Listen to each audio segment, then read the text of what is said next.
Mas não estamos a perder soberania nesse sentido? Ou seja, tem legislação europeia e essa legislação europeia tem que ser aplicável em Portugal também. Isso significa que nós estamos a perder competitividade face a outras geografias. A Europa é o país da burocracia, não é? É o país da dificuldade burocrática. Se nós não tivermos uma ideia sobre isso, a Europa está tramada. A forma como nós fazemos desincentiva a inovação.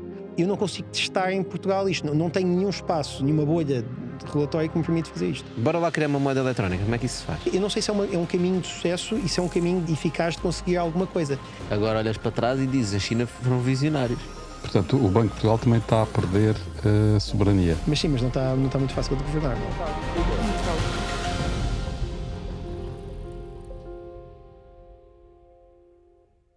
Martinho, eu tenho aqui um problema que eu tenho andado a pensar sobre a Europa, que é, às tantas fico a pensar se nós não estamos a perder alguma soberania, não é? Porque às tantas parece que nós já não estamos a criar leis em Portugal, a única coisa que nós fazemos é transpor regulamentações europeias. E quando transpões? Porque muitas vezes Quando nem vamos a transpões. Não. E Não muitas é vezes, preciso nem é transpor, preciso. Muitas vezes nem precisas. Muitas vezes a União Europeia faz as leis e as leis aplicam-se aqui tal como se o Parlamento tivesse feito uma lei. Portanto, às vezes nem sequer tens essa parte. Então, Não sei se te ajuda à tua ideia. exato, não, que pior, agrada. só, A pior ideia, sim. mas não estamos a perder soberania nesse sentido? Estamos a perder soberania. Epá. Porque às tantas, porquê? Às tantas nós damos muita importância às eleições legislativas em Portugal. Estamos a eleger o nosso Parlamento, porque é o Parlamento que faz as leis. Mas na prática não é. Portanto, quem faz as leis é o Parlamento Europeu. E as eleições europeias continuam a ser vistas em Portugal como uma coisa que acontece em que as pessoas vão votar nos partidos em quem normalmente votam para as legislativas. E não percebem realmente o poder que os deputados europeus, portugueses, o papel que eles têm na União Europeia, a importância desse papel versus, por exemplo, um deputado da Assembleia. Então, duas coisas. Uma é verdade que as leis, ou que a grande maioria das leis hoje em dia, e sobretudo na área tecnológica, são feitas na União Europeia. E depois nós ou aplicamos-las ou transpomos para a lei nacional. Mas quem aplica essa lei, ou seja, uma coisa é a lei em si, é o papel, o que é que está escrito lá, o que é que está tudo a dizer. Outra coisa é a sua própria implementação prática. Ou seja, se a lei diz tu podes fazer. Não há regulamentações, queres tu dizer? Se não houver regulamentações, como é que se aplica a lei? Não há nada a fazer. Sim, não é tanto só regulamentações, é uma coisa ainda mais simples do que isso. Se uma lei, por exemplo, diz uma DAO é uma instituição, uma empresa que possa ser constituída sob qualquer forma jurídica, uma coisa qualquer assim do género. Isto precisa que alguém interprete a lei e que alguém depois aplique a lei. Se um fundo ou qualquer outro tipo de entidade vai lá ver, tentar perceber como é que pode usar aquela lei, tem de saber interpretá-la e saber aplicá-la. E depois há sempre alguém do outro lado, normalmente um regulador, ou isto aqui estamos a falar em leis financeiras, não é? Porque, mas podemos falar, por exemplo, em leis mais simples, por exemplo, proteção de dados. O que é um dado pessoal, o que é que não é um dado Isso é pessoal. que para ti é mais simples. Sim, mas pensando numa coisa que não seja puramente financeira, Certo. assim, mas tu tens sempre alguém, para que a lei tenha eficácia, vamos por assim, tens sempre alguém no final do dia que a tem de utilizar, seja ou tu, cidadão normal, ou alguém que, numa questão de dúvida entre o que é que o cidadão normal está a fazer, tenha de confirmar aquilo, que é o Estado normalmente, não é? A polícia ou uma instituição pública, ou em último caso os tribunais. E portanto, normalmente é uma coisa engraçada porque a Europa tem poder de fazer as leis, é verdade, mas quem tem poder para implementar e definir as leis são os Estados. E se vocês olharem um bocado para a Europa, é verdade, por exemplo, nós temos imensas leis e temos uma harmonização enorme legislativa dentro do mercado da União Europeia, mas temos muitas diferenças em como é que os mercados funcionam. Estou a pensar, por exemplo, agora na parte do cripto. Há Estados que têm não permitiam licença, ou tinham muito mais dificuldade em permitir licenças de certos tipos de prestadores de serviços criptoativos, por exemplo, exchanges ou empresas que vendessem, por exemplo, se fossem exchanges e vendessem, por exemplo, valores mobiliários, e outros estados que estavam. Exchange, estás a dizer aqueles sítios na internet onde tu podes ir comprar os criptoativos. Exatamente. As Binance, a Coinbase, as Krakens da vida e etc. Tinhas outros estados que é muito mais fácil. Outro caso, instituições de moeda eletrónica, que se calhar ninguém conhece, porque em Portugal só existem duas, e a segunda foi criada o ano passado, foi aprovada o ano passado, em 2023, e outra, a primeira, a OG, digamos assim, é da Sonai. Mas instrutores de memória eletrónica na União Europeia, a maior parte dos instrutores de memória eletrónica estão todos na Lituânia. Aqui em Portugal tens N casos de tentativas de fazer instrutores de memória eletrónica que demoram 1 ano, 2 anos, e quer dizer, ainda estão a demorar, não é? Porque ainda não saíram. Na Lituânia, a malta fazia aquilo tipo, daqui a 6 meses tens uma, daqui a 6 meses tens outra, tens imensas. O que tu estás a dizer é, apesar dessas diferenças na Lituânia e em Portugal, ambos os países seguem uma regulamentação europeia. A lei é a mesma e os termos são os mesmos. Portanto, tu tens ainda... Há um grau de autonomia, em primeiro lugar, um grau de autonomia que os Estados ainda têm do ponto de vista da transposição ou da utilização das leis. E depois, no final do dia, quem tem de si como é que a lei é aplicada é o aplicador daquele Estado mesmo específico. E esse aplicador pode ter, olhando para o seu mercado, olhando para a sua cultura, diferenças face aos outros. E há imensas coisas assim, tipo, um dos grandes problemas hoje em dia, e há imensa, sobretudo no setor financeiro, e isto nota-se muito, porque tinhas reguladores que são muito mais flexíveis, chamemos assim, face a certos tipos de desenvolvimentos. Por exemplo, sei lá, Espanha, por exemplo, agora tem uma sandbox. Criou uma sandbox. O que é uma sandbox? Uma sandbox é É uma caixa de areia para as crianças brincarem. Exatamente. Ou os gatos também podem usar, podem ir lá fazer as coisas. Uma sandbox é vamos supor, um espaço de teste para novas ideias tecnológicas ou novos produtos serem comercializados. Portanto, digamos que é uma bolha regulamentar onde nem todas as leis se aplicam e há mais flexibilidade para experimentar coisas novas. Exatamente. Mas nós também temos. Nós temos uma coisa chamada... A única coisa que temos hoje em dia temos as DLTs, as leis livres tecnológicas, mas que é uma coisa recente, uma coisa de... Eu acho que as primeiras foram criadas há 2 anos, se eu não estou em erro. Em Maia já foi a primeira a ser criada. Não é? Mas as zonas livres tecnológicas, mas é a mesma coisa. A sandbox, uma zona livre tecnológica é uma sandbox. Nós cá temos umas. Mas também não temos nenhuma financeira. Do ponto de vista de, eu se quiser criar amanhã um produto financeiro inovador, baseado em tecnologia, uma coisa que eu não sei muito bem na lei como é que isto se podia fazer ou não, eu não consigo testar em Portugal isto. Não tenho nenhum espaço, nenhuma bolha de relatório que me permite fazer isto. Mas diz uma coisa, isso significa que nós estamos a perder competitividade face a outras geografias que interpretam muito mais rapidamente essas leis? Sim, eu acho é que nós temos... Mas deixa-me só completar, não é? A questão. Portanto, ou seja, tu deste o exemplo da Estónia, não é? Da Lituânia. Da Lituânia. Mas a Estónia também também tinha uma perspectiva diferente, sobretudo no campo dos criptoativos. Mas pronto, então estamos a falar em países bálticos, não é? Que são muito mais ativos desse ponto de vista e, portanto, têm muito mais facilidade, especialmente na parte financeira. O que eles lá aceitarem e regulamentarem é aceito em todos os outros países. Ou não? Sim, o que eles aceitarem e regulamentarem, se for ao abrigo de uma... sim, ou seja, o que eles aceitarem e regulamentarem ao abrigo das licenças, que são licenças derivadas da União Europeia, depois eles podem prestar serviços cá ou em qualquer outro Estado da União Europeia. Okay. Mesmo que não haja legislação em Portugal aplicável a esse tema. Haverá sempre... não, tem de haver legislação, ou seja, tem de haver legislação europeia, e essa legislação europeia tem de ser aplicável em Portugal também.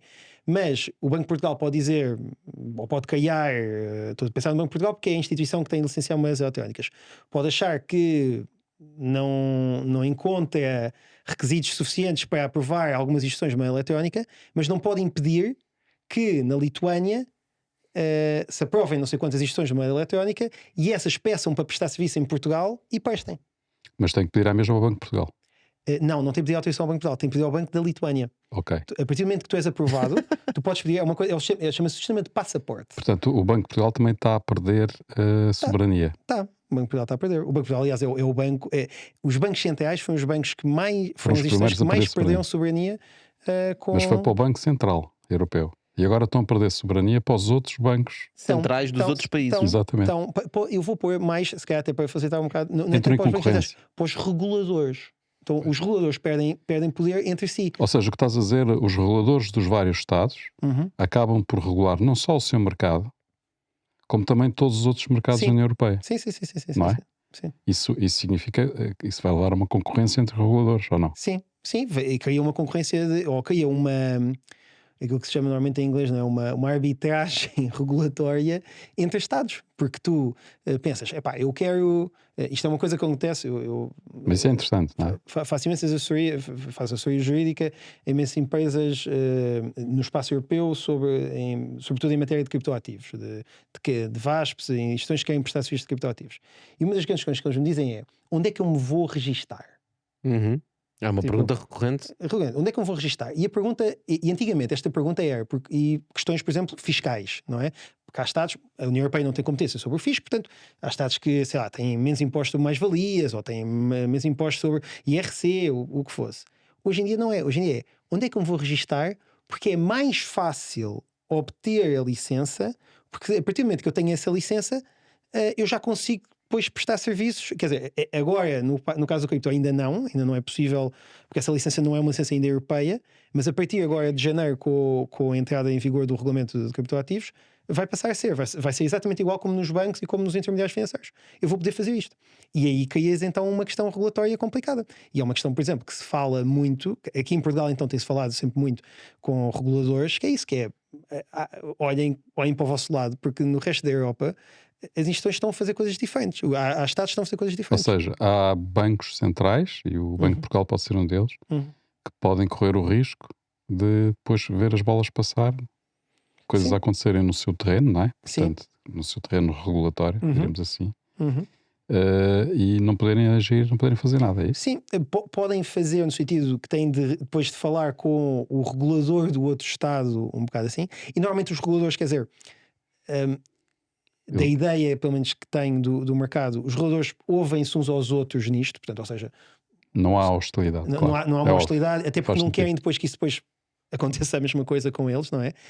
Mas há regulas e há regulas. Por exemplo, se tens uma empresa licenciada na Alemanha, um banco, ou em França, portanto, Estados grandes, Estados com um certo poder e uma certa dimensão económica, e essas empresas são aprovadas para funcionar lá e depois pedem o passaporte para funcionar também aqui em Portugal, muito dificilmente os bancos... os bancos é um caso um bocado diferente, porque os bancos, para prestarem atividade recorrente, normalmente preferem instalar-se cá. Fazem um regime de sucursais e aí já estão regulados de alguma maneira pelo Banco de Portugal. O Banco de Portugal passa a ter algum poder sobre eles. Mas outras instituições pequenas, e nas fintechs, sobretudo, por exemplo, instituições de pagamentos, instituições de moeda eletrónica, no futuro também coisas de cripto, muito provavelmente, o poder é mais diluído. E fica aí assim maiores complicações nesse aspecto. Não há territorial, não há questão territorial. Não há questão territorial. Que é a ideia da União Europeia. A ideia da União Europeia é, no mundo, sei lá... usando uma expressão, mas isto também é o canal Q, portanto acho que se pode dizer isto, não é? O sonho molhado da União Europeia, não é? É que não houvesse nenhuma barreira regulatória, ou seja, que estares em Portugal como operador económico, qualquer operador económico que sejas, ou estares nos Bálticos, ou na Finlândia, ou em Chipre, fosse exatamente o mesmo território do ponto de vista regulatório. Claro que não é assim, porque os Estados entram de maneira diferente, têm culturas diferentes, têm leis diferentes, etc. E já agora, também é como... Muita gente fala, por exemplo, comparação com os Estados Unidos, etc. Os Estados Unidos é ainda pior. Os Estados Unidos, tu se quiseres operar, criar uma gestão de pagamentos ou uma coisa qualquer num Estado, depois para operares no outro tens de pedir licença àquele outro Estado.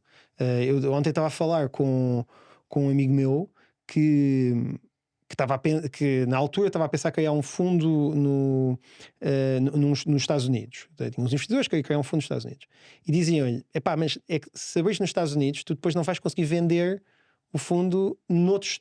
Tipo, tens que escolher um Estado, sei lá, o Delaware, e depois vais ter que ir à Califórnia para abrir, depois vais ter que ir a Nova York e vais ter que estar num processo de pedir tipo 7 licenças ao mesmo tempo. Na União Europeia não tens isso, que é uma grande vantagem europeia nesse aspecto. Isso é interessante, porque fala-se muito de... aliás, é constante que a Europa é o país da burocracia, não é? É o país da dificuldade burocrática. Sim. Mas nesse ponto até temos uma vantagem. Sim, eu acho que também há uma coisa que as pessoas que acham que nós somos o país ou somos o continente das dificuldades burocráticas nunca viveram num estado, eu vou dizer anglo-saxónico, quer inglês, quer americano. Porque os americanos, é a linha do ponto, quando entram no mundo burocrático, é a pior coisa que existe à face da Terra. Não há dúbios, não há questões dúbias. Por isso é que não há nada, se calhar, às vezes, por isso é que às vezes eles preferem não haver nada em papel ou assim e simplesmente ir para discussão. Porque, precisamente em que as coisas estão em papel, estão escritas, não há, é quase literal. Não dão quase, margem de manobra. Ou seja, não é barreira, ou melhor, não é burocracia, é a barreira clara, não é? É barreira clara, é barreira clara um bocado nisso. Onde é que eles têm que é, eu acho que a diferença, no caso da Europa, na parte competitiva e na parte americana, é uma diferença mais cultural, que é a questão da aversão ao risco. Os americanos estão-se completamente a borrifar para o risco. Os americanos pensam, que se calhar tem que ver um bocado com a ideia, não quero estar aqui a desenvolver tipo coisas, mas pensando um bocado aquela ideia de um Estado novo, não é? Pá, eu acordei, os Estados Unidos foram criados no final do século XVIII. Portanto, quer dizer, comparado com Portugal, existem há muito menos anos. Aquela coisa um bocado de, eu acordei de manhã, eu tenho de fazer alguma coisa para sobreviver, estão-me a borrifar, o que é que eu tenho de fazer? Eu tenho de fazer algo para isto. Então vou fazer, vou construir, e se isto dá problema, pronto, preocupo-me amanhã. Ou seja, depois logo se vê, não é? Quero fazer uma instituição de pagamentos, mas fazer a instituição. Exato. E depois logo quando o regulador falo com o regulador. Se pensares no cripto, por exemplo, eu vou voltar sempre ao mercado um bocado, mas porque é o que eu conheço melhor. No cripto, os tipos começaram a fazer e lançaram os tokens, lançaram as empresas, lançaram os protocolos, fizeram o diabo a 7. Fizeram o que quiseram. Depois veio a Securities Exchange Commission dizer, malta, giro, mas isto se calhar devia ter sido regulado e portanto agora vamos começar a fechar a loja. E eles dizem, não, isto aqui não precisa de regulação ou não há regulação, nós é que temos razão, e tanto contestam. A maneira deles fazerem as coisas é esta. Nós europeus... E nessa altura já atingiram um determinado tamanho, né? Por exemplo, o caso do Coinbase é um caso bastante bom, que é, eles lançaram uma exchange, que é portanto um mercado digital onde podes comprar criptoativos. Lançaram lá vários criptoativos, as pessoas começaram a comprar, eles começaram a fazer dinheiro, começaram a crescer, tornaram-se uma empresa muito grande, e foi depois que a SEC foi-lhes bater à porta e dizer, ei, atenção, mas nessa altura já são uma empresa grande, já conseguem basicamente contratar um batalhão de advogados, colocar as questões, não é, de volta e entrar ali numa guerra legal. Exato. Mas ao mesmo tempo estão a operar. Exatamente. Este não é o nosso primeiro episódio sobre criptoativos. Se não sabes do que é que estamos a falar, vai a frigideira.bitoque.pt e pergunta-lhe que outros episódios deves ouvir para aprender sobre o tema. Mas isso é interessante, porque o que vocês estão a dizer na prática é que nos Estados Unidos existe uma cultura que é, se há uma coisa nova, deixa a fazer a ver o que é que dá. Certo. Sim. Se aquilo der, então vamos regular. Se não der, não vale a pena perdermos tempo com isso. E na Europa, na Europa é o contrário. Sim. Oi, apareceu qualquer coisa, temos que regular isto. Regula já. Sim. Ainda não se sabe o que é. Por exemplo, é com o IAI, como fizeram. O IAI é um exemplo. Já regulámos, não temos IAI nenhum na Europa. Sim. Não é? Mas já regulámos. Nos Estados Unidos está o IAI à solta e ninguém regula nada por enquanto. Fizeram lá um papelzinho com os pontos e tal. Pois, está bem, mas é para inglês ver, não é? Exato. Sim, há um lado mais preventivo. A coisa de... É o que tu estavas a dizer, é a aversão ao risco. É a aversão ao risco. É a coisa de... Eu não sei, eu tenho medo... Tipo, eu acho que é um bocado... Estou a pensar numa imagem que era... na Europa temos um bocado esta imagem de eu saio de casa e eu já saio a pensar que está tudo, que há uma ordem, que já há uma ordem, que se há uma ordem de há séculos e etc, que é, a minha casa é aqui, o meu país é este, a minha língua é esta, eu existo há não sei quanto tempo, há uma estabilidade. E qualquer coisa nova que apareça, mesmo que seja uma coisa boa, mesmo que seja no final do dia uma coisa que vai melhorar a minha vida, vai fazer, é assim estranha, olhamos sempre para isto de uma maneira estranha. E nos Estados Unidos... mas isto é uma coisa que se nota mesmo quando se está lá. É o contexto cultural. É um contexto cultural. Uma pessoa nota. Eu lembro de entrar em. Faz lembrar o tempo dos cowboys, o western, não é? Sim, uma coisa quase. Também há um lado de desconfiança grande quanto ao estrangeiro, sobretudo, e outras coisas, mas no geral há sempre aquilo do género tipo: o que é que tu és? A pergunta nos Estados Unidos é sempre: o que é que tu és? Não é o que tu fazes. Não é o que tu fazes, é o que é que tu és. Eu lembro-me de fazer uma viagem de carro grande, há muitos anos atrás, quando estava a fazer o doutoramento lá nos Estados Unidos. E fui a uma conferência no Arizona sobre dados e cripto. Foi quando eu comecei a meter-me no cripto por via dos dados. Aleluia, larguei os dados, fiquei só no cripto. Aleluia. Mas lembro-me de parar no Mississippi e entrar num bar no Mississippi.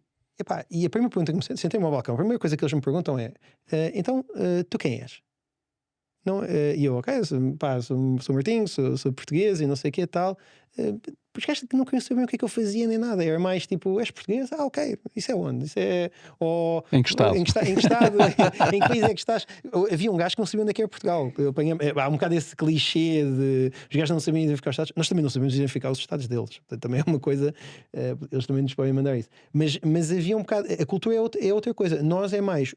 Isto não é o que nós estamos habituados. E, portanto, vamos se calhar tomar cuidado para que isto não afete de alguma maneira. Estamos mais preocupados com a casa que temos do que em construir uma casa nova. Não estragar o que já temos. Não estragar o que já E o que é temos. que tu achas que é a atitude certa? Porque a percepção com que eu fico é a forma como nos Estados Unidos fazem incentiva a inovação. A forma como nós fazemos desincentiva a inovação. A forma como nos Estados Unidos fazem incentiva a pequenas empresas nascerem do nada. Coisa que na Europa não é possível, porque a partir do momento que temos tanta regulamentação e temos que nos encaixar, é preciso capital, é preciso chamar advogados, é preciso ler leis, é preciso pedir licenças. Pá, e uns gajos que juntaram-se duas pessoas para desenvolver uma tecnologia, por exemplo, um Coinbase, seria possível na Europa? Ou seja, da forma como ele foi feito nos Estados Unidos, provavelmente não seria. Eu diria que não é possível mudares isso. Não é possível mudares de todo, porque isso tem a ver com o contexto cultural. Nós já temos tantos layers culturais acumulados, não é? Com tanta influência. Epá, que é uma sanduíche muito pesada, pá, muito grande. Sim, Não é? Portanto, pá, tu sais à rua, estavas tu a dizer, não é? Sais à rua, aquele prédio está ali, há ali uma escavação romana, há ali um teatro, não sei o quê. Sim. Portanto, ou seja, o contexto é tão pesado desse ponto de vista, em termos culturais, pá, que a desconfiança é muito grande logo à partida. Sim, o Porque património. a perturbação que vai gerar na sociedade ou na comunidade, não sei o que, é demasiado grande com qualquer mudança. Sim. Lá não. Não, Lá a tens muito perturbação espaço. é igual. Não, O lá tens mais conceito- espaço. Lá tens mais espaço porque as pessoas dão mais espaço. Sim, mas a perturbação é igual de uma tecnologia disruptiva nascer lá, na sociedade lá, ou nascer cá. A percepção das pessoas à volta e a forma como as instituições e as empresas, Não, a perturbação lidam- na comunidade é maior aqui. Ou seja, vai por causa ser da mais nossa percepção afetado. de estabilidade. Exatamente. Ou seja, vai-nos afetar mais, tem mais impacto. Por isso é que foram logo a correr a regular a inteligência artificial. Porque é uma ameaça. Sim, Mesmo vindo de fora, que sim, seja. e não eu interessa. até diria que aí, no caso da Europa, até há um lado da ameaça de ter vindo de fora. Eu até acho que, por exemplo, no caso da inteligência artificial, como também no caso do cripto, eu acho que também há uma ameaça, apesar daquilo estar dentro de uma lógica de regular o mercado interno, e regular o mercado interno contra atividades comerciais que são dominadas por empresas estrangeiras. Epá, mas isso que é a luta de Dom Quixote contra os moinhos, não é? Sim, mas Portanto, o cinema é todo de Hollywood, portanto, As grandes a Google é dos tecnológicas, Estados Unidos, as tecnológicas estão todas lá, portanto, não é. Sim, mas foi a forma, mas eu acho que é a forma que a Europa Não é por aí. descobriu. Não estou a dizer que concordo com isso, até porque eu acho que lá está, a questão é mais complicada e muito mais difícil para o lado da Europa de se resolver como simplesmente deixar de ter lei, porque é uma coisa, lá está, cultural. Mas eu acho que foi a forma que a Europa encontrou. Há estudos, desde antes, até há um livro que ficou mais ou menos célebre há uns anos atrás, de policy regulatória, chamado The Brussels Effect, que é a ideia de que... O efeito de Bruxelas. O efeito de não é? Bruxelas, exatamente. Não é da couve. Não é da couve. Aleluia. Mas que é a ideia de, quando a União Europeia regulava uma coisa, quando estabelecia uma regra qualquer dentro do mercado interno, a Europa é um mercado, ainda é o mercado mais apetecível do mundo, digamos assim, a nível porque a maior parte é onde tens maior número de população com maior poder de compra face a outros países do mundo. E portanto, quando a União Europeia regulava uma coisa, outros Estados que queriam exportar para a União Europeia tinham de passar a cumprir com aquilo. O caso talvez mais paradigmático é o Regulamento Geral de Proteção de Dados. Voltamos aos dados, os dados estão aqui à volta desta conversa. Disseste deixaste os dados, mas afinal os dados não te deixaram a ti. Exatamente. Mas os dados é um exemplo paradigmático disto. Ou seja, a partir do momento a União Europeia faz o Regulamento Geral de Proteção de Dados, que na altura, em 2016, foi uma coisa, quer dizer, nós todos começamos a receber aqueles e-mails, não é? Olha, atenção, vamos ter que alterar as nossas políticas de dados por causa disto. Mas aquilo foi uma grande revolução, não sei se muito eficaz, eu não sei se sentimos mais protegidos nos nossos dados ou não, mas pelo menos de imagem, de simbolismo, aquilo foi uma grande revolução. E eu estava nos Estados Unidos aí, em 2018, quando o RGPD começou a entrar em vigor cá. E os gajos todos nos Estados Unidos estavam as empresas todas a ver como é que nós vamos cumprir com isto, porque se prestamos serviços na União Europeia, agora vamos ter que passar a seguir com isto. O Japão, Israel, e eu não sei, agora foi outro Estado, não sei se foi o Brasil ou que Estado é que foi, aprovaram logo a seguir leis de proteção de dados muito parecidas com o RGPD. Qual é que é a ideia? A ideia é, se as nossas empresas agora vão ter que ter um custo regulatório para entrar naquele mercado, então vamos eliminar essa desvantagem passando da coisa para cá. E eu acho que esta ideia do efeito de Bruxelas, ou se calhar uma espécie de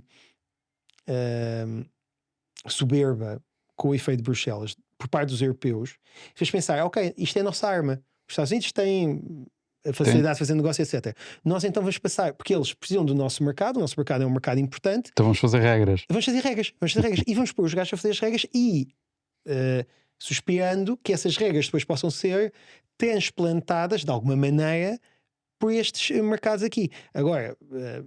Mas tem um grande risco, né? Porque é o risco do first mover advantage. Sim. Ou, neste caso, disadvantage. Sim. Porque nós fazemos as regras primeiro, eles ficam a olhar a ver se aquilo funciona, dizem, aquilo nem está muito bem, se mudarmos isto, isto e isto, é que começa a funcionar bem porque aquilo não está a correr bem ali. Portanto, nós corremos o risco de fazer demasiadas regras. E fizemos tudo isto no AI agora. Sim. Já alguém transpôs as nossas regras do AI? Mas já se iniciou a conversa de regular o AI também. Não sei agora como é que vai ser com a presidência Trump, se isso vai se manter ou não. Provavelmente não, porque a lógica política é diferente. Mas a conversa começou na coisa. A Califórnia estava a pensar em eu acho que com a influência do Musk vai em criar regras do AI, porque etc. Ele vai querer implementar regras. Sim, mas não. Pois. Mas tens e a conversa, mesmo a conversa, por exemplo, a coisa da China, a coisa do outro lado. Pois, ou seja, eu não sei se é um caminho de sucesso e se é um caminho de eficaz de conseguir alguma coisa. Mas foi a maneira que a Europa arranjou, porque de facto, tu dizeres, se a Europa diz, não vamos.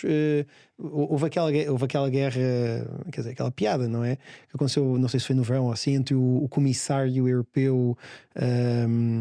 Das liberdades informáticas, não sei, o Thierry Breton, o francês, e o Elon Musk, não sei se acompanharam isso. Basicamente, quando foi aprovada uma legislação sobre as plataformas digitais na União Europeia, nas quais o Twitter tem a ver com discurso de ódio que é transmitido nas plataformas e isso tudo. E o Musk teve a ver um bocado também com aquele tema no Brasil, e o Musk veio dizer que achava que a legislação não fazia sentido nenhum, que o discurso tem que ser livre, quer dizer, porque isto é criar censuras e não sei o quê. E este comissário europeu faz uma carta, no fundo, quase a dizer que se o tipo não cumpre, que aquilo vai ser proibido na Europa, não é uma coisa assim. Aquilo foi mais uma luta de galos que as redes sociais permitem, assim, passada. Mas é de facto, eu acho que. Mas em que é que acabou já agora? Não acabou em nada, não acabou. O Musk vai implementar as políticas no X e este tipo, o Breton já saiu. Sim, é que depois as empresas que querem operar cá têm que se adaptar, não é? Tem que se adaptar. Portanto, agora a questão é: será que isto é porque ainda somos um mercado apetecível? Ou somos ainda, se calhar, um mercado ainda mais apetecível? Mas podemos não ser, passado um bocado, não é? E isto depois tem limitações. Esse teu podemos não ser parece que tem um tique de estamos a caminhar para não ser. Não, porque podemos estar a caminhar para não ser. Porquê? Porque para sermos um mercado possível temos de ter poder de compra. Para ter poder de compra temos de ter riqueza. Temos de ter uma economia forte. Temos de ter uma economia forte. Para termos uma economia forte precisamos de desenvolvimento económico e que permita isso. E aquilo que estás a falar é se ao criarmos estándares regulatórios exigentes e com um live protecionista para outros Estados estrangeiros, se nós estamos também a sufocar o que temos cá, indo para um bocado à pergunta que fizeste já há muito, mas se não estamos a sufocar o que estamos cá, porque a questão é, temos cá capital, se calhar capital até podemos ter, se calhar não tanto como nos Estados Unidos, mas temos capital suficiente para se calhar tentar fazer coisas que possam ser competitivas e etc. Mas temos, se calhar, tanta facilidade em pôr no terreno um negócio, a Coinbase ou o OpenAI ou o que for. Quer dizer, temos... Porque a vantagem já está do outro lado. Porque os gajos já têm a tecnologia, já têm o dinheiro, já têm a coisa toda. Provavelmente essas coisas não, mas podemos ter outras. Podemos ter outras. Temos de ter a imaginação de criar coisas novas. O Skype nasceu na Europa, não é? Sim. Podemos ter Spotify, portanto, ou seja, foram tecnologias disruptivas, não é? Na altura. Sim. A questão é saber aproveitar essas tecnologias e isso dentro, não é? E de conseguir exportar também para fora, não é? Conseguimos criar aquilo como de... Mas... Há uma conversa na Europa sobre criar os campeões europeus. Criar tipo...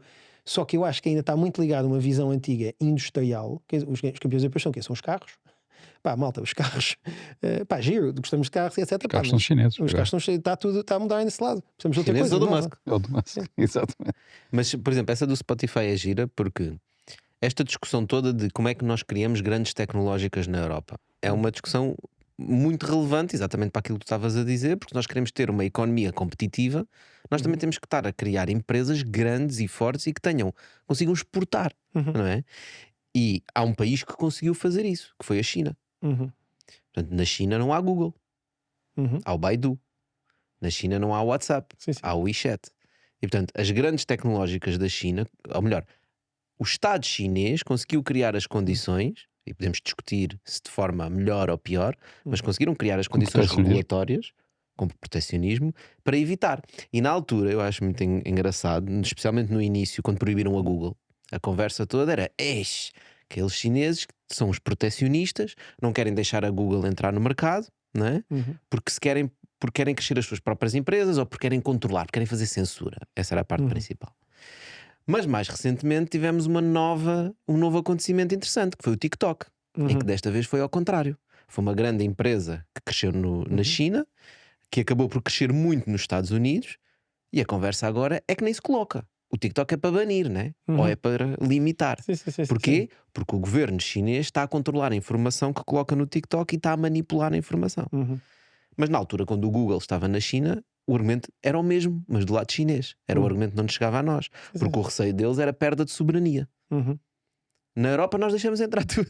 Venha Google, venha TikTok. Mas aí levanta-se uma grande questão, e já isso prende-se também com aquilo que estamos a falar sobre o setor regulador, aliás, que é: nós estamos a perder claramente a globalização. A globalização está a ser desmantelada, não é? Do ponto de vista industrial, do ponto de vista de movimentação de pessoas e bens, etc, etc. Porquê é que está a ser desmantelada? Explicação um bocadinho para dar contexto. Está a ser desmantelada primeiro por o fenómeno que nós tivemos quando foi do Covid, portanto, que pôs em causa tudo o que estava a funcionar do ponto de vista logístico, não é? Sobretudo entre a Europa e o Sudeste Asiático e a China. Foi posto em causa com o conflito no Mar Vermelho, não é? Portanto, quando houve agora com a guerra do Israel-Palestiniana, em que os barcos passaram a contornar o Cabo da Boa Esperança novamente, não é? Como faziam no tempo de Vasco da Gama. Portanto, vamos começar. Tiveste a guerra na Ucrânia com as sanções à Rússia e o isolamento da Rússia, não é? Exatamente. Mas lá está, e isso introduziu novos fatores de afastamento de um conjunto de países que se chamam os países do Sul, que procuram ter autonomia de soberania económica face aos países do Norte, não é? Leia-se a Europa e aos Estados Unidos. Portanto, ou seja, nós estamos claramente a caminhar... Desculpem, mais agora recentemente, o Trump. Não é? Sim, com o Trump, obviamente, aliás, o Trump vem dentro desta linha, que é um caminho para o isolacionismo, ou seja, nós temos duas forças no mundo, independentemente dos países em questão, umas que puxam para o isolacionismo, não é? Ou se quisermos para nacionalismo, e outras puxam para a globalização. E o confronto entre as duas forças tem sido no sentido... está a ir no sentido do nacionalismo, não da globalização. Aliás, a vitória do Trump é uma vitória do nacionalismo contra a globalização. Proteger os Estados Unidos, make America great again, não é make the world great. Colocar mais impostos para a entrada de produtos nos Estados Unidos, não é? Provenientes do estrangeiro, etc, etc, etc. Portanto, se nós estamos a caminhar nesse sentido, quais vão ser as consequências ao nível digital? Sim. Ou seja, será que vai ser possível desmantelar a globalização digital? Já tens quase uma internet local ou por exemplo, formas de internet com a locais. Rússia isso aconteceu, não é? Sim. Ou seja, nós desligamos a Rússia do SWIFT, que é as transferências internacionais. São as transferências internacionais em termos de cartões de crédito, etc. Capital, sim. E eles criaram o SWIFT deles com outros países e está a funcionar. Não é? Nós abolimos o Booking para a Rússia. Eles têm lá 10 bookings a funcionar. E agora está a ver qual deles é que vai ser dominante ou não. A China foi o que o Tocha teve a dizer, portanto já está completamente fora. Há muito tempo, não é? A Índia tem os seus próprios. Agora olhas para trás e dizes: a China foram visionários. Pois, pelos vistos, foram visionários porque conseguiram ter soberania tecnológica. Ou seja, o que se começa a colocar para os Estados ou para os grandes blocos é se conseguem ter soberania tecnológica. A Europa não tem, claramente, soberania Sim, tecnológica. não tem, claramente. Portanto, nós, ao isolarmos a Rússia, conseguimos que eles caminhassem para a soberania tecnológica. Portanto, ou seja, que eles não queriam, mas acabaram por cair nisso. Tu tens uma data de aplicações lá e toda em termos digitais que funciona completamente à parte do que se passa por cá. A China já tinha feito isso por opção própria, não é? Uhum. E para nós que estamos a dizer que a Europa agora tem que se afirmar... Os Estados Unidos sempre tiveram, não é? Os Estados Unidos tiveram uma posição dominante. Exato. Não é? E nós estamos aqui no meio. Ou seja, sempre expansionista, dominam-nos completamente desse ponto de vista. E nós o que estamos a fazer é mandar uns petardos regulamentares, não é? Ou seja, dizer, olha, tem que cumprir esta lei, tem que cumprir aquela lei. Se eles não quiserem cumprir, não cumprem. Sim, se eles não quiserem cumprir, não cumprem. E depois... E nós não podemos fazer nada porque não temos argumento nenhum alternativo. Sim, nós ficamos bloqueados ou podemos ficar isolados nisso. É engraçado, estava a ouvir porque... aqui também para não se calhar, também para parecer que a Europa não está assim completamente ausente desse debate, ou seja, o debate desde há 3, 4 anos, aliás, um bocado desde a pandemia, que a conversa, lá está, destes campeões europeus por exemplo, de mudar as regras da concorrência para evitar investimento estrangeiro em certas empresas específicas, por exemplo, havia o problema da China estar a investir muito. Mas isso é apontado contra a China apenas. Então, ninguém põe isso relativamente aos Estados Unidos. Ninguém põe relativamente aos Estados Unidos porque, não sei se é uma coisa também ainda dentro daquilo que foi o plano Marshall desde há muito tempo e etc, porque os Estados Unidos é um parceiro hegemónico e depois a primeira presidência de Trump parece indicar aos europeus, olhem, se calhar abrem uma pestana e montem uma coisa vossa, porque se calhar têm também de pensar nisso. Tem de pensar tipo em vocês, em né? vocês. Só que depois o problema também é, dentro dos europeus, o pensar em vocês. Ou seja, porque aí entra a questão complicada que é... Somos muitos vocês. Somos muitos vocês, que Europa é que somos? Um bocado nisso. Porque, por exemplo, o relatório da Draghi que saiu agora, saiu no verão passado, dizia uma coisa que era... era quase pegando nas coisas dos blocos, falaste da China e dos Estados Unidos, que era, nós precisamos de um bocado do melhor dos dois mundos, que era de ter um investimento público, porque na China também o que funcionou foi uma opção, uma política pública. Lá está, podemos dizer, mais autoritária. E tem outros problemas, de competitividade na economia. Com coisas, sim, com coisas de o dinheiro não é autoritário, é o dinheiro. Aliás, é sempre autoritário. Sim. Mas da autoridade do dinheiro, a autoridade do Estado, ou o Estado a fazer para gerar a autoridade do dinheiro, controlar. Mas a questão de haver um investimento público grande, portanto, ou seja, do Estado ter uma mão na forma como vai definir a economia, no sentido de dizer, lá está, vamos bloquear os outros e vamos permitir criação de coisas aqui, e essa situação não é uma situação fácil de fazer. A China conseguiu fazê-lo. Mas a Europa também faz. A Europa faz, mas só que a Europa, o que é só que a faz sem visão nenhuma. Não, mas sabes porque é que a Europa faz sem visão nenhuma? Porque o que é a Europa? Eu não queria ser filosófico. É uma manta de retalhos. Não queria ser filosófico, mas é um compromisso entre várias não sei quantas entidades. E sobretudo, já é assim para a Brexit, mas eu acho que pós-Brexit a pergunta tornou-se ainda mais difícil, porque com o Brexit os ingleses, apesar de tudo, faziam um bocado o papel do contra, com os quais os continentais conseguiam mais ou menos reunir-se por uma coisa. E os ingleses têm... Uma das coisas boas que os ingleses têm é o seu pragmatismo. É um bocado aquela visão, lá está, também meio americana, de como é que nós olhamos para as coisas. As coisas têm de ser simples, têm de olhar desta maneira. Ou seja, estão a fazer essa leizinha, mas o que é que isso significa na prática? O que é que significa na prática? Como é que as coisas estão? Aliás, a maior parte dos casos, isto é mais uma coisa para geeks de direito da União Europeia, mas muitos dos casos mais interessantes de direito da União Europeia partiam de situações em Inglaterra. Ao longo da história em que a Inglaterra estava. Porquê? Exatamente porque é ali que a questão da aplicação do direito, lá está, da interpretação, como é que devemos olhar para isto, tornava-se mais vívida. Ou seja, queriam coisas menos ambíguas, é isso? Sim, porque as coisas pareciam, por um lado, a questão de ser uma relação muito pormenorizada, que eles não estavam tão habituados dentro do regime que tinham. Por outro lado, tem esta cultura muito mais literalista de olhar para os termos, de como é que interpretamos a lei, e daquilo não estar a fazer, não bater muito certo com o sistema deles. E tu vais ver os casos desde coisas, sabe, abertura de supermercados, até contratos de trabalho, de mobilidade de empregadores e etc. E havia muitas coisas aí. Mas não é esse ponto que eu queria chegar. Eu queria chegar ao ponto que era de. O que tu sentes um bocado hoje em dia na Europa é que tu não percebes bem o que é a Europa, o que é a Europa no sentido que é. Por exemplo, falamos em Bruxelas, ou o efeito de Bruxelas. Mas eu não sei se as couves de Bruxelas são realmente as couves de Bruxelas, porque tens uma folha alemã, tens uma folha francesa, tens uma folha italiana, e tu mesmo dentro da Europa tu tens estados com interesses muito diferentes e com problemas muito diferentes. Claro, mas aí corremos um risco que é o seguinte. Espera aí, mas a diversidade é bom, não é? A diversidade é bom. A diversidade na natureza é excelente. A diversidade é excelente e acho que nós não tiramos partido. No fundo, o que eu queria dizer agora é o seguinte, e tem a ver com isso também. Vocês deram uma chega para a ideia que eu ia exprimir, que é nós na Europa, o início da Europa, do projeto europeu, nós tínhamos tipos que eram visionários e que tinham uma visão para a Europa. Era uma visão, se calhar um bocadinho mais utópica, mas que de alguma forma nós chegámos lá, não é?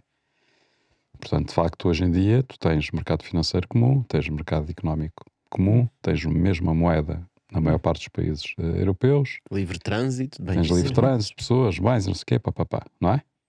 E agora? O que é que a gente faz com isto? Agora não sabemos. Sim. Portanto, e no momento, se nós continuássemos no mundo, no sentido da globalização, não é? Em que haveria uma cada vez, e pensava-se que seria isso, cada vez maior integração dos países uns nos outros, não é? O mercado comum da América do Sul, não é? Que também a União Africana e por aí fora. Nós aos poucos íamos construindo algo que seria mais comum todo o mundo, não é? E se calhar um dia podemos até abolir as fronteiras do ponto de vista físico e ter uma união mundial. Ter uma união mundial. Esse é o sonho do Kant. Provavelmente o que nós estamos a assistir e vamos assistir no mundo vai ser um movimento de pêndulo. Um movimento pendular em que nos momentos vamos ser mais protecionistas, depois vamos ser mais liberais, depois outra vez mais protecionistas, depois outra vez mais liberais e por aí fora. Se calhar esta conversa não tem fim e vai ser sempre assim. O problema é que nós neste momento, não tendo uma visão da Europa num novo contexto, que é um contexto mais, digamos, agressivo daquilo que era a ideia inicial europeia, significa que nós devíamos era tirar partido das forças que temos. Ou seja, efetivamente, aquilo que vocês estão a falar que é a diversidade de línguas. Portanto, no fundo, o que estavas a dizer há bocado sobre as leis, o ideal era a única barreira que houvesse seria a língua e a cultura de cada país. Sim. Pronto. Se nós tirarmos partido disso e tivermos uma ideia de como é que a Europa vai funcionar como um todo perante este novo contexto, nós temos futuro. Se nós não tivermos uma ideia sobre isso, a Europa está tramada. Porque o que vai acontecer vai ser o isolamento, as pessoas vão tomar medidas e vão tomar partido por criarem os pequenos isolamentos dentro dos países. Ou seja, recriar as fronteiras nacionais. Sim. Recriar fronteiras nacionais e económicas, de circulação de pessoas e bem, de circulação de dinheiro, etc. Portanto, e nós já tivemos um sinal disso em eleições europeias, não é? Ou seja, temos uma ascensão ao poder de partidos que não defendem a União Europeia, não é? Sim, não defendem a livre circulação no seu ponto. Aquilo que chamamos os eurocéticos, em termos gerais. Não vamos discutir o que é isso e como é que é, não é essa a nossa discussão. Mas do ponto de vista de consequências para a União Europeia, se nós não tivermos uma visão nova para a Europa, de como é que ela vai se comportar num contexto político e económico de desconstrução da globalização, a Europa está tramada. Sim. Não é? Sim, tá. Mas e esse problema tem que ver exatamente porque eu acho que a ideia da Europa não... uma coisa é a Europa criada no pós-guerra, com uma visão, com um projeto, com uma construção, e que vai melhorada, ou que vai pelo menos ampliada durante vários anos e vários anos e vários anos. Depois é questão de saber, e agora, o que é que nós vamos fazer? Só que eu acho que quando perguntamos a cada Estado, e Portugal eu acho que nisso é particularmente mau, tipo, o que é que queremos da Europa? O que é que estamos dispostos também a fazer para ter uma melhor Europa ou assim. Fundos europeus? Fundos europeus é dinheiro, é carteira. Deem-nos dinheiro para a mão e isso tudo. Mas antigamente tu tinhas pelo menos 2 ou 3 Estados, ou 2 especificamente, a Alemanha e a França, que tinham uma visão um bocado para a Europa. Uma visão do que é que queremos e que claro estava mais ou menos relacionado com os seus próprios interesses internos, mas como eram os maiores Estados também podiam ajudar ou podia-se beneficiar, e os Estados mais pequenos podiam se calhar também beneficiar desta ideia.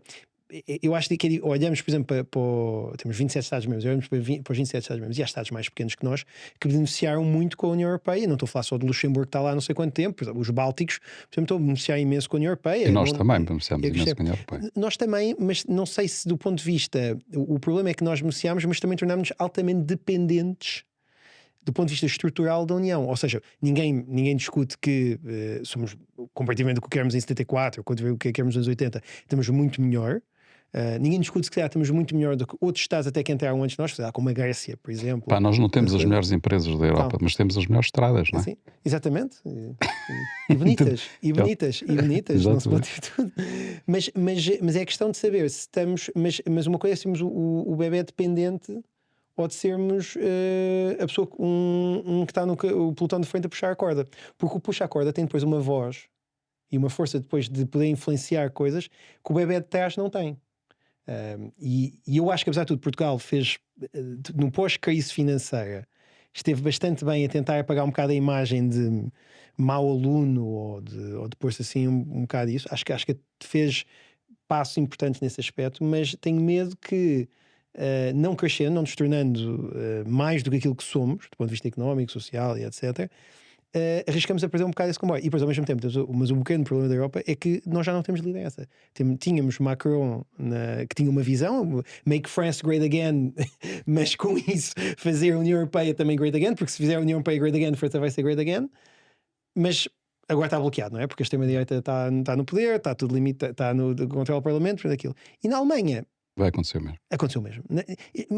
Só que a Alemanha não tem um tipo carismático. Se em França com um tipo carismático como Macron, gosta ou não do estilo, gosta ou não da personagem, etc. Mas que é uma pessoa que percebe, ok, a França tem de crescer nas tecnologias. E o Estado que mais percebeu a coisa de termos de apostar em tecnologia, no cripto estão a apostar imenso, estão a apostar imensas coisas. Em AI assim, também. Em AI também. E a Alemanha está tipo do género, ok. Tipo, é um bocado sabem aquele meme do John Travolta? Sim, exatamente. Onde é que eu é um bocado assim, mas parece que a Alemanha, desde a pandemia, com a questão do gás, Rússia, etc., que está assim um bocado tipo, pá. Um excelente tema para nós irmos já a seguir, Martinho. Primeiro vamos aqui à nossa frigideira, que ela tem umas coisinhas para nós. Ok. Não é frigideira? O que é que tens para nós hoje? Olá! Já tinha saudades de alguém de blockchain no Bitalk. Vamos então escolher os ingredientes? Bora, vamos a isso. O que é que tens para nós? Temos o bife, o ovo, o arroz e a batata. Qual dos ingredientes preferes? Martinho. Eu vou para o ovo. Ovo? Excelente escolha! Hoje temos ovos das galinhas do Tosher. Verdade. Deixa-me só preparar. Está quase e... Pronto. Portugal, cheira a desgoverno. Vai cheira um bocado a queimado. Cheira a desgoverno. No meio disto estivemos a falar da Europa. Parece que sim, Esquecemos do parece país. que sim, mas parece... Está um bocado no geral, ou porque falam aqui de blockchain, não sei, não precisa ir para Eu acho que é ligar. em geral. Em geral está. está, mas eu acho que é um bocado também a moda na Europa, não é? Quer dizer, nós passámos anos e anos e anos contentes que não tínhamos o único Estado sem um grande partido de extrema-direita, o Estado em que, apesar de tudo, parecia haver um equilíbrio ao centro. E pronto, as coisas polarizaram-se porque também nós não somos diferentes dos outros, temos os mesmos problemas, temos as mesmas questões. E está um bocado difícil. Está um bocado difícil. Mas sabes, sinto a mesma coisa. Estamos a falar da Europa, que é não temos alguém com uma visão, com um projeto para a Europa. Portugal é um bocado a mesma coisa. Nós não temos ninguém com uma visão e com um projeto para o país. Não temos. E eu acho que temos. É tudo muito tático, é tudo muito plástico. Parece quase uma performance. Parecemos assistir a uma performance má. Parece um show, não é? Parece um show, mas um mau show, ainda para mais. É que se fosse sabe? Se fosse um show que desse piada de ver. Sim, ou uma coisa assim, mas parece um mau show tipo de política em que não há assim nada que se retire no final do dia, não é? Alguém famoso já disse uma vez que em política o que parece é. Sim. Portanto, é um show. Sim. Yeah. Yeah. Mas sim, mas não está muito fácil de governar, não. Não está. Não tá. Olha, Martinho, obrigado por teres vindo. Malta, obrigado a vocês por estarem desse lado. Já sabem, nós vamos continuar nas nossas redes e até à próxima. Obrigado, Martinho. Obrigado a todos. Eu estava aqui a pensar numa coisa que é tentando aplicar todos os conceitos que nós estivemos a falar. E estava a pensar, por exemplo, no caso do MiCA. É uma coisa que tu. O MiCA é a regulamentação europeia para. O Regulamento Europeu do Mercado de Criptoativos. Obrigado. Isso. Nós fizemos a regulamentação. 2023. Fomos os primeiros do mundo, não foi? Nós não fomos os primeiros do mundo a fazer uma legislação específica sobre criptoativos. O Japão já tinha, mas somos os primeiros a fazer uma legislação. Se calhar vamos pôr. Estou a tentar não dizer palavras em inglês traduzidas para português. Não, mas que é comprehensive. Abrangente, é isso. Ou seja, que apanhe. Por exemplo, tem estados como a Singapura que legislaram, por exemplo, emissão de stablecoins. Ou o Japão. Tem estados que emitiram licenças, e aliás, e até na União Europeia, quando criaram um registro de prestadores de serviços criptoativos para efeitos de branqueamento de capitais, isso é uma legislação de cripto. Quer dizer, tu, a partir do momento que quiseste fazer negócio, tinhas agora de ter uma licença. Ou melhor, tinhas de ter um registro. Até nos Estados Unidos tinham leis sobre incorporar DAOs, sobre poderes fazer negócios de cripto também, etc. Portanto, o que tu tens é uma coisa que mistura tudo e que, sobretudo, faz uma coisa que é mais ou menos diferente em outros sítios, que é englobas tudo no setor financeiro tradicional. Ou seja, pegas na legislação financeira tradicional e adaptas para este mercado, ou adaptas o mercado a esta legislação financeira tradicional. Não sei, mas isso limita um bocado, não é? A tecnologia blockchain, que é mais do que simplesmente coisas financeiras, não é? Sim. Limita simplesmente ao fintech, digamos assim. Sim, no caso, atenção, não tanto é coisa mais do cripto ou dessas aplicações de criptoativos nesse lado. Financeiramente, não é? Financeiramente. Portanto, comprar tokens, vender tokens, e tens imensas exceções. Por exemplo, sei lá, se tu quiseres fazer uma blockchain, ou seja, tu fazes uma blockchain e fazes coisas com a blockchain, ou fazes cripto na blockchain que só pode ser usado por aquela blockchain, mas que não é o token em si comercializável, ou seja, o token não pode ser vendido ao público, tu estás completamente excluído, podes fazer isso à vontade. Aquilo que faz é, se queres entrar na no parte negócio, financeira. na parte financeira, estás aí a regular. Então, e qual é que é a grande empresa que nasceu deste MiCA? Qual é a grande empresa europeia no mercado de criptoativos, blockchain, DLTs? Há algum nome? Até ver não, quer dizer, tens as Bitcoins da vida, tens algumas pequenas exchanges da vida. Eu acho que vai ser engraçado ver no mercado de stablecoins como é que vai funcionar. Eu acho que Portanto, a stablecoin, só para quem não está a acompanhar, a stablecoin é quando tens um token, né? No mundo dos criptoativos, no mundo Web3, que está indexado a uma moeda real, fiat, portanto a um euro ou a um dólar. Normalmente são dólares. Normalmente são dólares. Ou as mais famosas são dólares. As mais famosas são dólares, mas já há euro. Já há euro, já há yen, já tens várias variantes. E o que o MiCA é mais problemático, mas por isso mesmo, voltando à questão do proteccionismo e da forma como fizeram isto, também eu acho que é o que vai dar mais oportunidades para a Europa é na questão das stablecoins. Porque basicamente o que o MiCA vem dizer é isso tu acabaste de definir como stablecoin é um tipo de stablecoin, que é um token de moeda eletrónica, ou como está traduzido no regulamento, uma criptoficha de moeda eletrónica. Uma criptoficha. Um token é uma criptoficha. Portanto, temos de. Há uma música. Eu e uns amigos meus. não me foram buscar ao Brasil. Eu e uns amigos meus advogados, no dia em que em que o MiCA foi publicada a versão portuguesa, estávamos numa conferência e começámos devíamos estar a ouvir a conferência, mas começámos a fazer versões tipo de músicas do Kim Barreiros com as expressões do MiCA, que é a criptoficha, o white paper é o livrete. Livrete? Livrete de criptoativo. Tens de publicar o livrete de criptoativo. Portanto, tinhas assim. Queres lançar uma criptoficha, tens de publicar o livrete primeiro. Exatamente. Muito bom. Então, mas vamos lá desconstruir isso um bocadinho, porque eu acho que às vezes há um bocado uma confusão e ainda bem que foste buscar essa questão de haver outro tipo de stablecoins, explicar o que é isso. Porque nós temos o mundo, temos a blockchain, Portanto, a blockchain a nível mundial tem vários nós a correr a blockchain e a validar as transações que estão na blockchain, e em cima dessa blockchain, por exemplo, a Ethereum, temos vários tipos de tokens. Mas o MiCA, o que vem regular, não é só essas coisas, não é? Portanto, aquelas coisas onde nós achamos que é só scams, muita gente fala que é só scams, e onde há os smart contracts e etc. Mas o MiCA vem regular e tentar trazer esse tipo de conceitos para a economia real.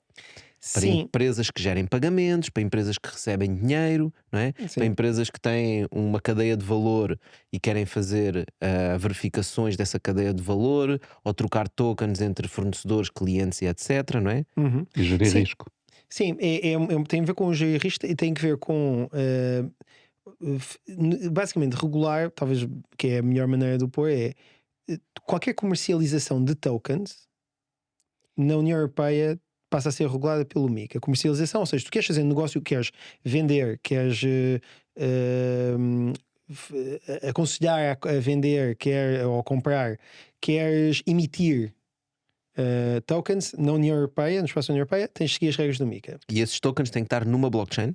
Esses tokens têm que estar no blockchain. Segundo a definição Uma do MiCA, criptoficha, eu faço uns cromos e digo que são tokens, não é? a definição da criptoficha, ou melhor, não é de uma Fez criptoficha. do verbete.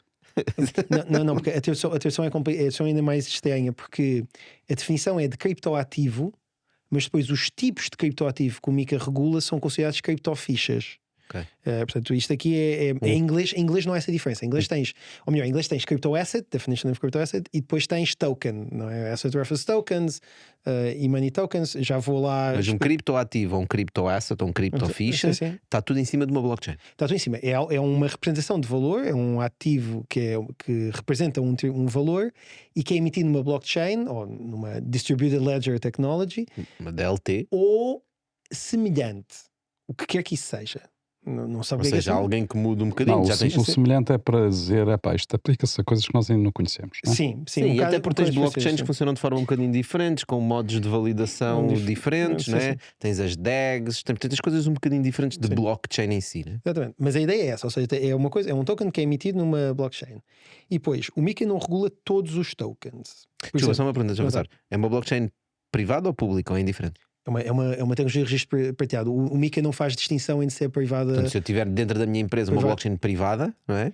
Já vamos a isso. Okay. O que é que o MiCA faz? Porque o MiCA não regula todos os tokens, ou melhor, todas as atividades relacionadas com todo o tipo de tokens. Por exemplo, estavas a pegar nesse exemplo eu tenho na minha empresa uma blockchain privada e eu emito um token que vamos supor que representa, não sei, horas de ou um crédito qualquer de almoço na cantina da empresa, vamos supor.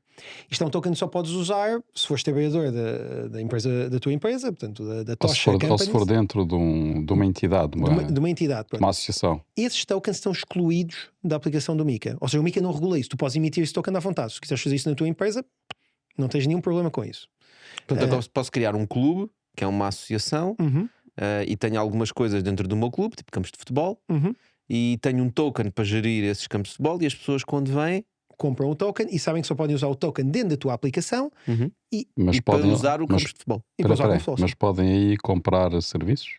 Ou seja, podem dizer, toma 10 euros, dá-me 100 tokens e eu vou usar esses 100 tokens. Sim, se os tokens representam, se os tokens por exemplo, isso é quase uma espécie de um cartão cliente ou assim. Pontos, né? Sim, se o token representa apenas um serviço que tu estás a prestar, ou vários serviços, ou vários serviços dentro de uma rede fechada, o MiCA não regula. O MiCA não está preocupado com isso. O MiCA quer tokens que possam ser negociáveis. Espera.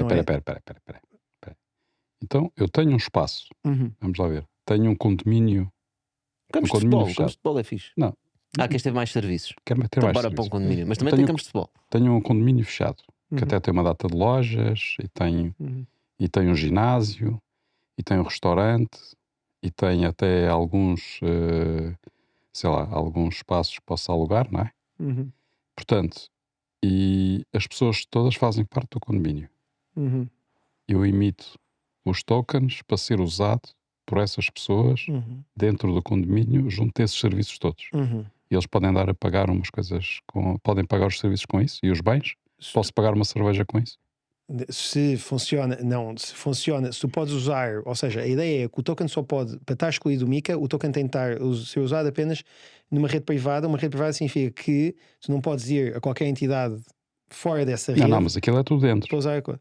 Não, é dentro do espaço do condomínio, mas estás a falar de entidades privadas. Se todas as entidades são controladas pelo condomínio, só podes gastar, por exemplo, se o token é um token que serve, por exemplo, como moeda de troca de pagamento dentro daquele espaço fechado só, Ou seja, e que tu não podes vender, tu não podes pôr o token a negociar, por exemplo, em plataformas para vender e etc. Então sim, podes. só troca entre os membros. Então estás bem. Queres 50 tokens, dás-me 50 euros. Estás excluído do Mica. Não, espera, membro, e se vierem visitantes também? Se só puderem usar dentro daquele espaço fechado e não puderes vender aquilo para fora, no sentido de negociar, etc., tudo bem. Portanto, a questão da regulação do MiCA é oferta ao público. o comércio, não é? O comércio público. Mas isso levanta problemas. Por exemplo, como é que é o eBay? Portanto, tu estás a gerir o espaço. Tu tens que cobrar. Tu vais comprar cerveja. Depois vais-me vender a mim com tokens essa cerveja. Vais vender a que preço? Com IVA ou sem IVA? A 5 tokens. Aí começa a entrar no comércio, não é? Aí começas a entrar na parte fiscal e eu não sou fiscalista. Melhor resposta que eu vou mandar aqui. Sim, mas eu percebo o que tu estás a dizer. Estás a dizer, no fundo, se não está disponível, digamos, ao público para comprar esse token, não é? Portanto, é uma forma de proteger o consumidor dos que pode comprar criptoativos. Mas tu tens um problema, que é a questão fiscal. Sem dúvida. Sim, a questão fiscal aí, mas isso é uma questão que o próprio Mica não responde nesse aspecto. Ou seja, porque a ideia é sempre que, por exemplo, imagina, se a FNAC faz um cartão oferta que é um token, ou um cartão FNAC que é um token, isso não é regulado pelo Mica, não quer dizer que depois não tenha uma ativação como dentro das regras de consumidor ou dentro de outros tipos de regras. O que o Mica faz é apenas define. Eu só vou tratar de emissão, admissão à negociação e serviços de criptoativos, mas não vou tratar de outras coisas. Por exemplo, não trata de NFTs. NFTs estão excluídos do Mica, a não ser que sejam falsos NFTs. Um NFT, para quem não sabe, é um non-fungible token, quer dizer que é um token que basicamente não pode ser fragmentado, tem um valor único pela sua própria identidade, ou representa uma entidade que ela própria é não fungível. Sabe? Por exemplo, um token que representa o direito de propriedade sobre um imóvel. Um imóvel é uma realidade não fungível, portanto, esse token para o Mica é um NFT. E, portanto, o Mica não regula como é que esse token é emitido, como é que esse token é vendido, nada. Os NFTs estão fora da relação do Mica. Se calhar vão estar mais tarde regulados. Vão ter que estar mais tarde ou mais cedo, porque eu depois posso vender esse NFT ao consumidor final, não é? Sim, aquilo foi uma forma, se calhar e paga imposto de transmissões? Lá está, e paga imposto de selo, se é uma coisa ou não. Paga imposto de selo. Paga a coisa toda. Questão é, o que o Martim está a dizer é, sim ou não, isso já depende de outras entidades. Já não tem nada, já não está dentro do Mica. Já não está dentro do Mica, sim. O Mica não trata de nenhuma coisa do ponto de vista fiscal. A única coisa que o Mica depois... O Mica depois faz uma coisa, que é talvez a parte mais... eu diria mais estranha, mas também sendo. Estavas a falar há pouco de trazer da Ethereum, não é? Ou do mercado de criptoativos, certos termos, para uma legislação mais tradicional ou mais habitual. Só que o Mica não faz isso, que é ainda mais cómico. Nós normalmente conhecíamos os tokens como payment tokens, security tokens e utility tokens. Isto é mais ou menos a definição de mercado que existia.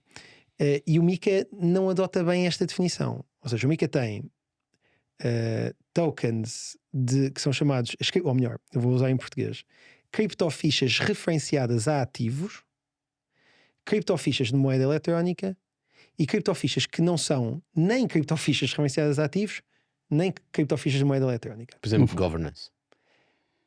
No fundo, o que procura é abranger tudo. Aquilo que conhece e daquilo que não conhece. E tentar criar uma categoria genérica que possam criar todas. Eu já te vou explicar porque é que eu acho que não é bem governance também. As criptofichas referenciadas a ativos e os criptofichas de moeda eletrónica são stablecoins. São aquilo que nós diríamos stablecoins. Com uma diferença.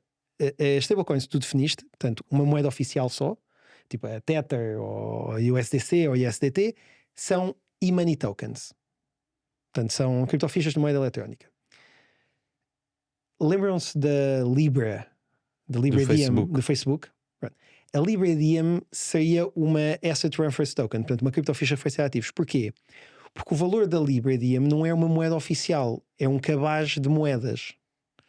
Tinha várias moedas, tinha o dólar, tinha uma porcentagem de quantos dólares, uma porcentagem de euros, uma porcentagem de yuans. Portanto, tinha vários ativos. E, portanto, se tu crias um token que referencia o valor de um ativo, ou de de um ativo que não é uma moeda oficial, por exemplo, o ouro, faz um token que tem o mesmo preço que o ouro, ou o mesmo preço que o petróleo, ou um token que tem todos os ativos, vários ativos, e referencia o preço desses vários ativos juntos, por exemplo, várias moedas, um cabaz de moedas, ou uma moeda e o ouro, ou vários metais, ou vários metais. Então isso é uma criptoficha referenciada a ativo. Okay. Porquê é que a União Europeia porque é que os legisladores fizeram isto? Por medo da Libra Diem. Ou seja, nós só temos MiCA. Isto é assumido por várias pessoas ligadas à feitura do MiCA. Tinham medo do Zuckerberg. Exatamente, ficaram com medo do Zuckerberg e ficaram com medo. Lá está, qual é a estabilidade que a Europa preza? A estabilidade da moeda. E eles acharam que se o Facebook de repente começa a fazer uma moeda que toda a gente usa, se calhar isto pode criar algum problema dentro dos sistemas de pagamento e pode ser uma ameaça ao euro. E então, se querem fazer uma stablecoin dessas, vão ter que seguir esta regra. Se querem ter outra stablecoin, portanto a USDT ou a USDC, vão ter que então fazer outras regras. Que são mais simples. São mais simples, mas não são assim tão mais simples. São mais simples que as outras. São mais simples que as outras. As outras é quase... Eu diria que é quase criares não vou dizer que é criares um banco, é a piada normalmente que eu uso, mas são exigentes, quer dizer, tu tens de... Ou seja, ninguém consegue fazer. Ninguém, eu não vejo um modelo de negócio de alguém que acha que aquilo é uma coisa boa de se fazer cá aqui na Europa. Acho que ninguém vai fazer. Os outros, tens de ser uma instituição de moeda eletrónica. Ou seja, criar uma legislação para dizer assim, isto não faças. Sim, mas se quiseres fazer, dou-te as regras, mas são impossíveis. Sim, Portanto, se quiseres fazer, vai fazer lá fora. Exato. Sim, ou não são atrativas. Foi uma coisa praticamente assim. Os outros, tens de fazer uma instituição de moeda eletrónica, e depois é basicamente isso. Ou seja, tens de pedir uma licença de moeda eletrónica e cumprir com mais um ou outro requisito: reservas de valores, reservas de ativos, regras sobre segregação de ativos de clientes e etc. Mas então deixa-me lá fazer, por exemplo, existe uma licença em Portugal que é a licença de operador de pagamentos, não é? Sim, exatamente, sim. Em que uma empresa pode aceitar dinheiro de outras, pode segurar dinheiro, digamos assim, mas não é um banco. Sim. Ou seja, não pode usar os fundos para fazer outras coisas, como os bancos gostam muito de fazer, mas pode segurar o teu dinheiro. Portanto, podes criar uma conta com a minha empresa e eu seguro o teu dinheiro. E isto há uma licença. Exatamente. Penso que é regulado pela CMVM, se não me engano. Pelo Banco de Portugal. Mas esse token que tu estavas a falar não é a mesma coisa disto. O token de moeda eletrónica... Eu posso criar um token de moeda eletrónica em cima disto, por exemplo? O token de moeda eletrónica é considerado moeda eletrónica, que são considerados fundos. Ou seja, eu posso criar... Bora lá criar uma moeda eletrónica. Como é que isso se faz? Como é que isso se faz? Olha, tu crias uma instituição de moeda eletrónica e tu dizes, dá-me 10... Quem é que regula isso agora? O Banco de Portugal. Também é o Banco de Portugal. Mas em Portugal só há 2 instituições de moeda eletrónica. Eu não sei se o Banco de Portugal gosta muito de instituições de moeda eletrónica. Já há pelo menos 2. Há pelo menos 2. Mas e o próprio Banco de Portugal não é? O próprio Banco de Portugal não, porque as instituições de crédito, portanto os bancos, têm já podem fazer as mesmas coisas que as instituições de moeda eletrónica. Podem já emitir moeda eletrónica e podem fazer qualquer operação de pagamento. A ideia sempre é pensar assim. Pensei sempre nos bancos, tipo, numa maneira mesmo tradicional e antiga. Portanto, o que é que um banco fazia?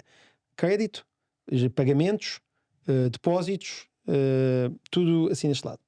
Quando pensarem num negócio fintech, operadores de pagamentos, moeda eletrónica, ou o que seja, é desagregar estas atividades dos bancos e pô-las individualmente. A ideia da fintech e da regulação europeia que vem nesse sentido é isso, é quebrar o negócio do banco, ou quebrar a atividade bancária em diferentes mini-atividades, que é uma coisa que os bancos adoram, como devem imaginar. E então, a moeda eletrónica é: eu dou-te 10 euros e tu dás-me 10 euros em moeda eletrónica. O que é que eu quero dizer com isto? Dou-te 10 tochas. Dás-me 10 tochas, dás-me 10... e eu posso usar esses 10 tochas num outro tipo de serviço. Posso usar 10 tochas para pagar uma cerveja. Normalmente, como é que isto é? É tipo os cartões pré-pagos ou coisa assim do género, que têm moeda eletrónica, ou seja, tem um valor monetário que está lá, que tu podes usar para gastar noutro sítio. Se eu quiser, se aquele cartão pré-pago que foste tu que me emitiste, se eu quiser que tu, já não quero usar aquilo e tenho ainda 5 euros, eu posso ir ter contigo e tu tens de me dar os 5 euros de volta. Portanto, ou seja, é uma representação exata de um valor. Isto parece um bocado abstrato e estranho porque todo o dinheiro hoje em dia é eletrónico no sentido, é digital. Essa era a minha pergunta a seguir. Essa coisa toda. É uma coisa assim meio anacrónica. É simplesmente a ideia de tu permitires que entidades que não sejam bancos, porque os bancos também criam dinheiro, não é? Por exemplo, quando dão crédito ou com a questão de justiça, também são transmissores, e são, aliás, os maiores transmissores de política monetária. A ideia disto, de moeda eletrónica, é tirares isto um bocado, esta coisa de criação de valor dos bancos, e permitires que tu possas ter fundos, por exemplo, tu dizias... São cartões pré-pagos. São cartões pré-pagos, é isso. Tu podes segurar o dinheiro, não é? De uma maneira, mas tu não podes fazer mais nada com aquilo. Mas uma moeda eletrónica não podes fazer mais nada com os fundos que têm. Não podes usar, enquanto no banco tu fazes um contrato de depósito. São cartões pré-pagos com uma vantagem que devolvem-te o dinheiro. Exatamente. Não é um contrato de depósito bancário, portanto não estás com um crédito sobre o banco. Então porquê que aqueles cartões que eu compro na Vorta, no Continente, etc., cartões de oferta, sim. são pré-pagos, mas eles não precisam de uma licença de moeda eletrónica? Sim, mas aí não é dinheiro eletrónico. Aí o que estás é que tens direito a um serviço, a um valor, com o emitente desse cartão, seja a Vorten, seja a Steam, seja a Xbox, o que for, dentro daquele montante. Mas isso não é moeda eletrónica. Não tens ali um valor. É um voucher. É um voucher. Mas qual é a vantagem que eu tenho então em ter uma moeda eletrónica? É a mesma coisa que tu pagares um hotel na agência e levares o voucher para depois entregar na recepção. A vantagem é, por exemplo, teres um cartão, ou tu podes ter uma conta que não é bem uma conta bancária, mas que te pode dar um cartão de pagamentos que tenha, por exemplo, sei lá...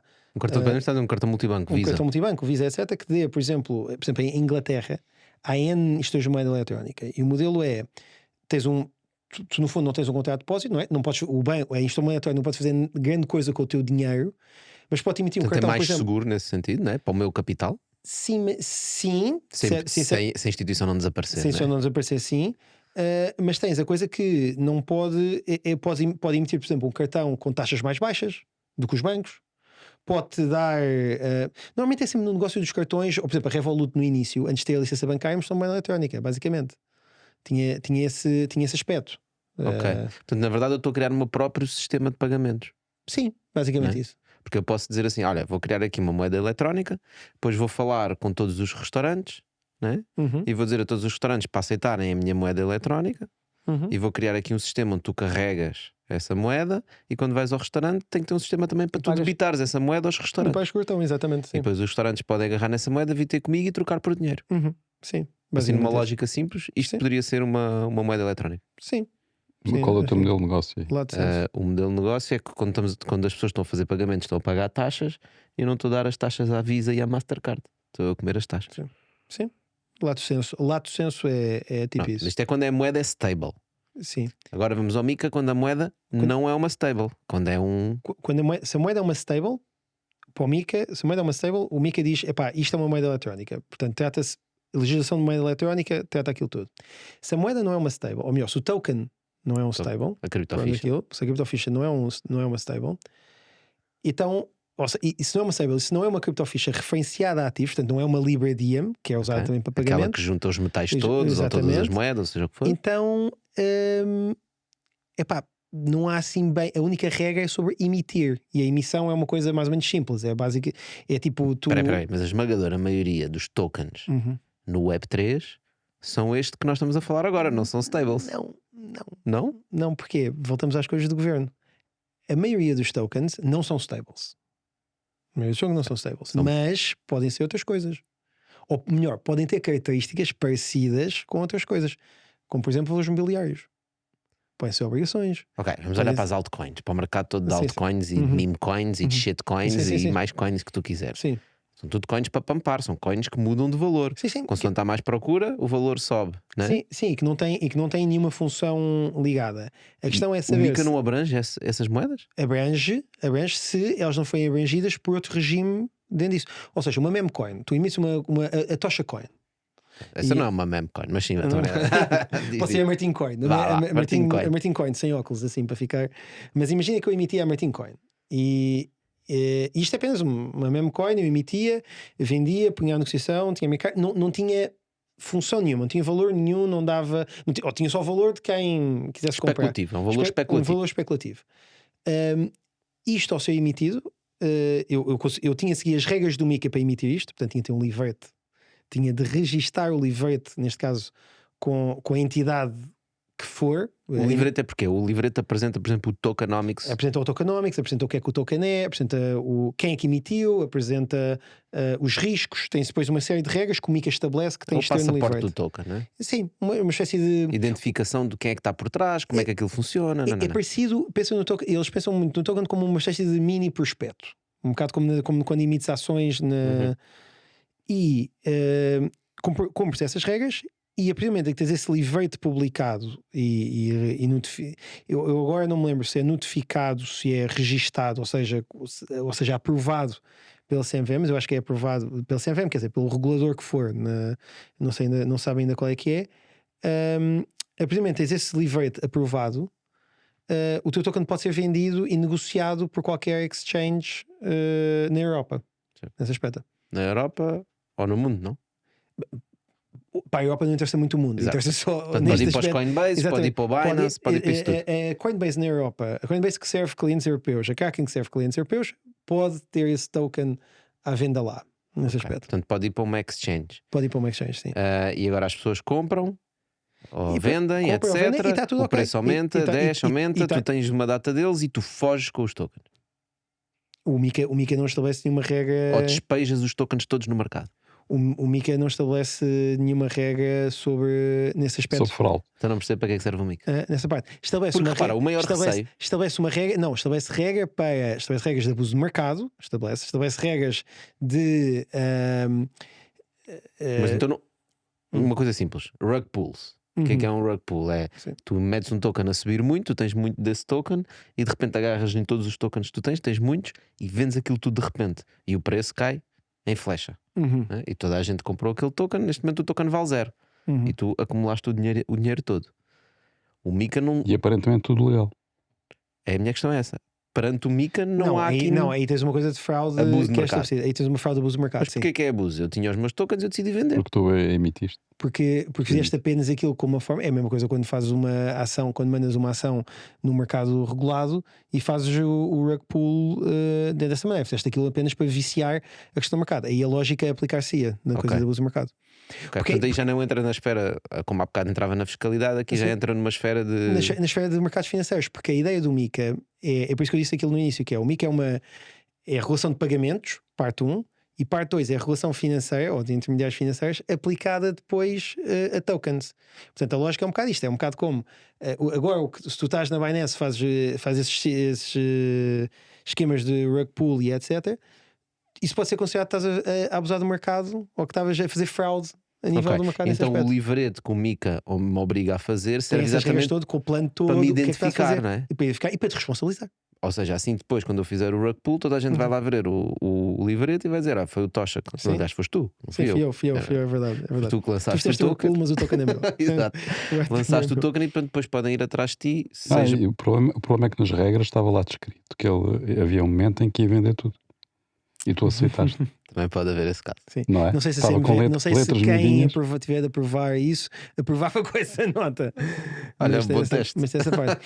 Há uma cena complicada, por acaso, mas eu estou a pensar aqui em louco, em cima do joelho, como se diz, que é. Há uma. Mas aí a responsabilidade ia para o exchange. Que é, no caso das criptofichas de moeda eletrónica e no caso das criptofichas referenciadas a ativos, portanto, os de pagamento. Nenhuma exchange pode listar o token, não é? Pode ter o token admitido à negociação sem que esse token tenha sido aprovado de acordo com as regras do MiCA. Portanto, mas não há nenhuma exchange europeia. Na União Europeia. Não, há exchanges que prestam serviços na União Europeia. A Kraken e a Coinbase e etc. prestam serviços na União Europeia. E, portanto, elas estão cobertas por essa legislação na União Europeia. E portanto, é por isso que, por exemplo, é uma grande questão que se coloca, que é stablecoins como o USDC e o USDT. Aliás, a Circle já veio dizer que já pediu uma licença para ter de instrução moeda eletrónica, para ter uma licença MiCA e, portanto, para poder emitir o token na Europa. Por acaso não sei se é o USDC em si, se é um EURC, portanto um token ligado ao euro, mas há imensas perguntas sobre, por exemplo, a OKX já disse que ia fazer delisting da Tether, da USDT, com medo das regras do MiCA, porque não sabem ainda se a Tether vai ou não seguir com as regras, ou como é que a situação é.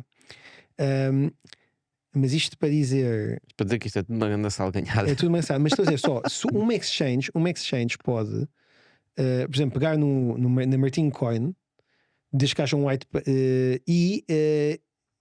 e publicá-la, e admiti-la à negociação, sem eu ter de fazer nada, sem eu procurar essa admissão à negociação, desde que faça um juízo daquilo que se chama faça um juízo sobre se aquele token deve ou não ser negociado. Ou seja, se o token o termo em inglês é suitability, não estou, seja apropriado para ser negociado. Sabes o que é que eu digo, Martim?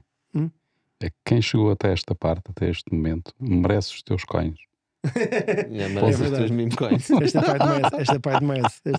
Sim, mas muitas pessoas que estão na área do Web3, isto é uma discussão recorrente, porque realmente é complexo de perceber, e voltamos lá à questão da burocracia, não é? Sim, alguém queira fazer um token ou esteja a trabalhar na área do Web3, não há forma de não acabar a falar com advogados e ter estas conversas longas que nós estamos a ter aqui para perceber realmente como é que isto funciona. Isto é o meu dia a dia, de malta a ligar-me, não só o meu trabalho corrente como consultor e etc, mas é depois também muita gente que me liga e diz: olha, eu tenho esta ideia. Tipo, acho que depois deste Bitol que vais ter muito mais telefonemas.